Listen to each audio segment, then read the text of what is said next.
Bienvenue à tous sur WWE Info. Et voici les titres, et on débutera donc avec le WWE Network et on terminera avec le statut de Daniel Bryan. Allez, on commence maintenant avec le WWE Network qui a été chahuté la semaine dernière avec le fameux hashtag Cancel WWE Network. On parlait d'ailleurs d'un flot de désabonnements de la part des fans de la fédération.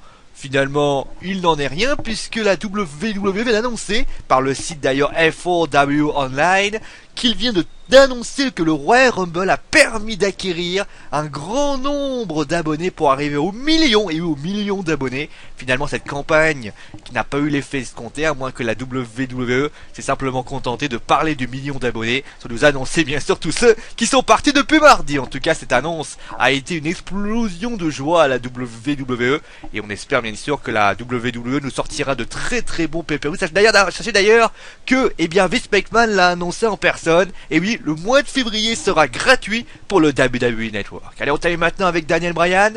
Forcément, on parle de Royal Rumble, on parle bien évidemment de statut, et forcément le statut de Daniel Bryan est très compliqué. Comment un homme qui a d'ailleurs été dans le main event de WrestleMania a-t-il pu être éliminé de la sorte par Bray Wyatt? Et forcément, a-t-il fait, on peut se poser plein de questions, a-t-il fait une bêtise? Sa blessure était plus grave que l'on le pensait? Est-ce que c'est simplement un mid-carter, c'est-à-dire un lutteur de milieu de carte à la WWE? Eh bien, toutes ces questions méritent d'être posées, car selon certains sites spécialisés, Daniel Bryan devrait affronter soit Sheamus, qui ferait un heel turn dès son retour, ou alors Dolph Ziggler, qui s'est proposé pour l'affronter par un petit tweet. Des matchs moins gratifiants que l'année dernière, mais surtout ce qui est étonnant, c'est qu'on pourrait se dire que le statut a légèrement rabaissé, parce qu'on le dit d'ailleurs, le visage, le regard, la manière de se comporter de Daniel Bryan n'est pas très sexy, et forcément les officiels trouvent bien sûr Daniel Bryan pas comme un top face à la manière d'un Roman Reigns, et finalement on pourrait même penser que Vince McMahon n'apprécie pas, et oui, il n'apprécie pas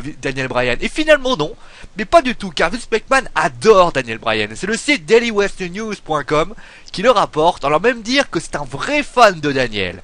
Et la raison de cette appréciation est que Vince a tout bonnement bluffé par la popularité de Bryan auprès des fans malgré son absence de longue durée. Des propos qui, s'ils seraient vrais, démontrent que même le grand Vince McMahon n'écoute même pas sa propre voix. Allez, maintenant c'est la fin de ce WWE Info, on se retrouvera donc demain avec les résultats de WWE. On rappelle que Triple H a une grosse annonce à faire et on ira voir de ce qui se passera du côté de WrestleMania 31. Allez, c'est mon dernier mot parce que je l'ai dit. Allez, ciao tout le monde.